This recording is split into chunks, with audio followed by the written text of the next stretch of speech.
on your brand. License more companies. Roll out. After all, during COVID, didn't we vaccinate 440 million people in 1 year? 1 year, 450 million people were vaccinated globally. What's hard about 10 million?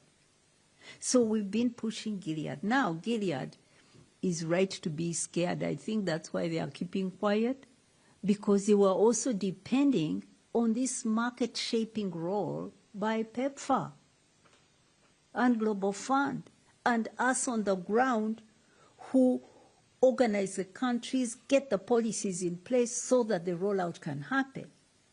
But now, this whole system was getting an important contribution through PEPFAR, through Global Fund, and through us. So they are right to worry. Their deal is in trouble. And on that note, I am an ally to them. We UNAIDS, they are our allies. These companies have been our allies, but we are critical friends because we look at what they are doing.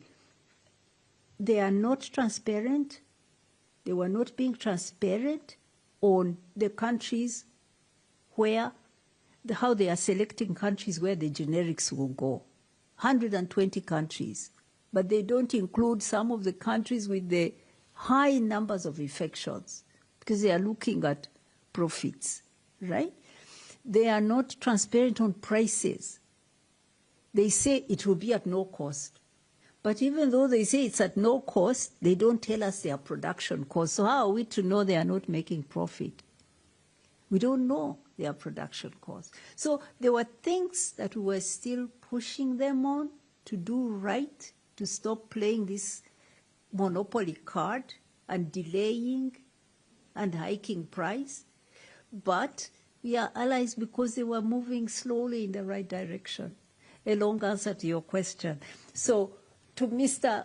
O'Day, I say, let's work together, fight for PEPFAR to return and help shape the market, and let us convince President Trump to do a deal on prevention.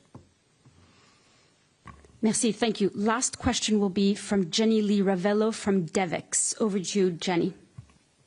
Jenny. Hi, thank you. Hi, thank you so much, for doing this press conference and for taking my question. I just want to clarify because, Winnie, you mentioned about 50 plus 60 million in U.S. funding. I just want to get a sense, is that the total funding that's been terminated by the U.S. government to UNAIDS? And also, a second question is about the restructuring. You mentioned that you're in the middle of a restructuring process right now. But have you, what could potentially be the worst case scenario that you're looking at? Because some staff are concerned that, up to 40% are thinking they may lose their jobs. So, yeah, thank you so much. The first question, I didn't quite get it. Can you repeat it? Your first question. Yes, just want to clarify if the 110 million total U.S. funding was terminated by the U.S. or just part of that was terminated.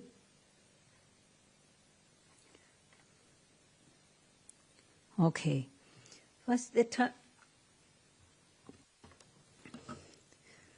the terminations were about all their funding. However, we've been talking with them and seeking clarity. There wasn't full clarity.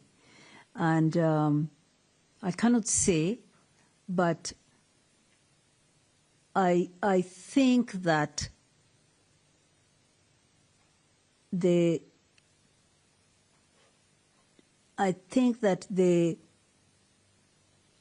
termination was probably around our non-core rather than the core funding. But we are in a discussion, and the discussions are very positive. So I want to leave it there, unless Angeli wants to add to that. Then regarding restructuring, Jenny, I'm giving you no numbers. Because as I said, we are looking now at scenarios of the future. We have not come down to any numbers. This is speculation. And Jenny, DEVEX, you shouldn't add to the speculation by reporting rumors. You are now hearing from the source. We have not reached any numbers. There are no numbers that we have reached.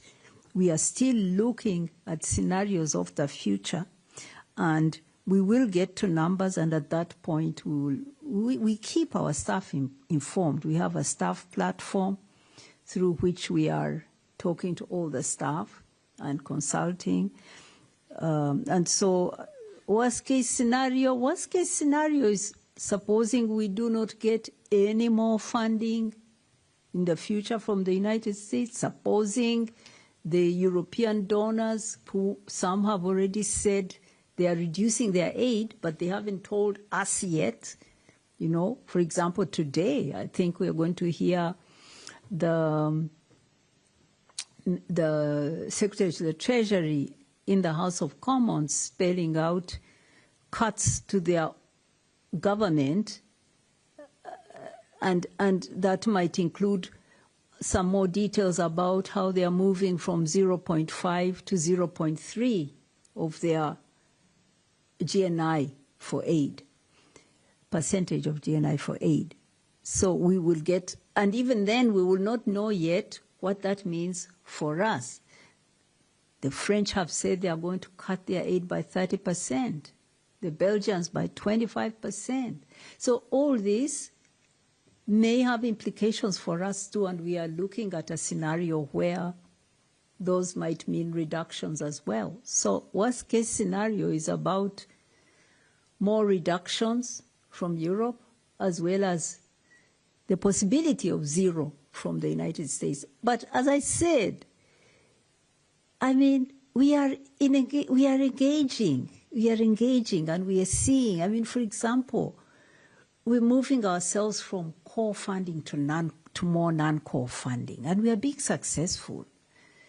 Last year, we got the French coming on board with some significant funding for Western Central African countries that is non-core, and also for some countries in Asia that's non-core. So we're doing more to raise non-core. We are also looking at the problem without any what's the word now? The English is lost. We are being very realistic about core funding continuing to come down. But we are also stepping up in another direction and looking at different futures. That's all I can say. No numbers, Jenny, sorry. Merci beaucoup. Thank you so much for attending. Before you end, I would like my colleague to fill in for some of the questions that I was answering. Over to Angeli. Great, thank you. Thanks, Winnie. I'll maybe just comment on a few things.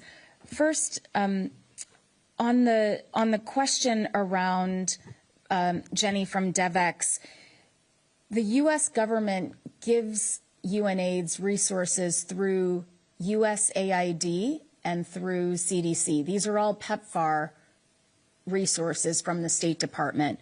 So what was terminated was the resources coming from USAID, which in total is 50 million core, and then roughly 40 million of non-core, which is what Winnie described. But we will see how this unfolds as the review is completed.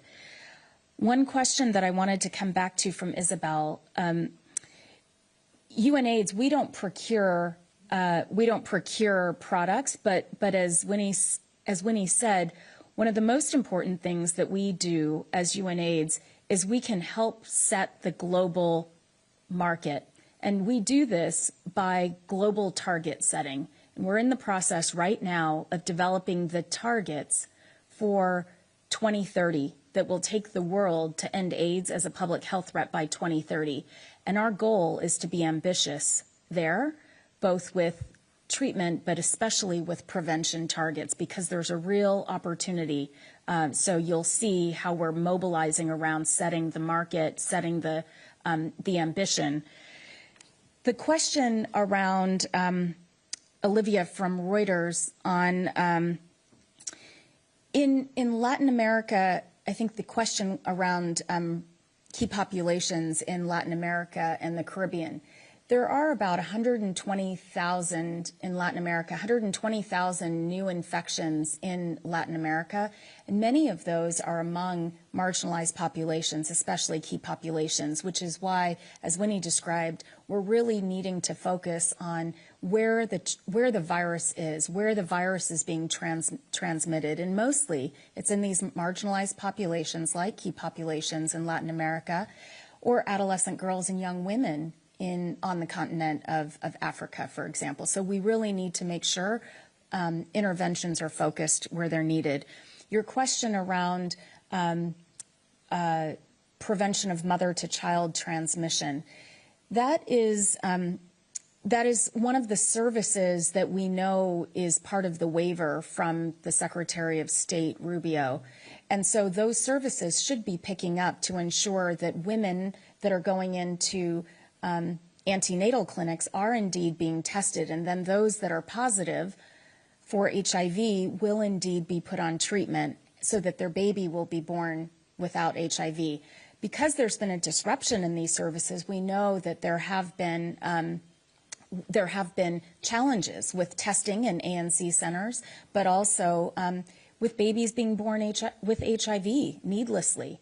So we've modeled this out, and we know that if prevention of mother-to-child transmission, or this does not continue forward, there'll be about 350,000 babies that are born with HIV in the next 4 to 5 years, and that's something that we really worry about. So again, we're really working at the country level.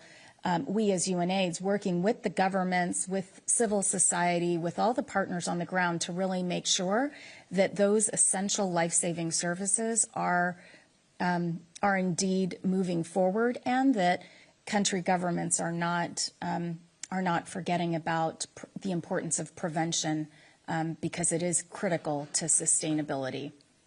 So those are just the few that I would add. Thanks. Merci beaucoup. Thank you so much. Thank you very much to Eunice and your help. Just know that, as I said in the chat, we have situation reports on UNAIDS.org. These are updated every week. We also have country impact reports that are updated daily. Thank you so much. Merci beaucoup.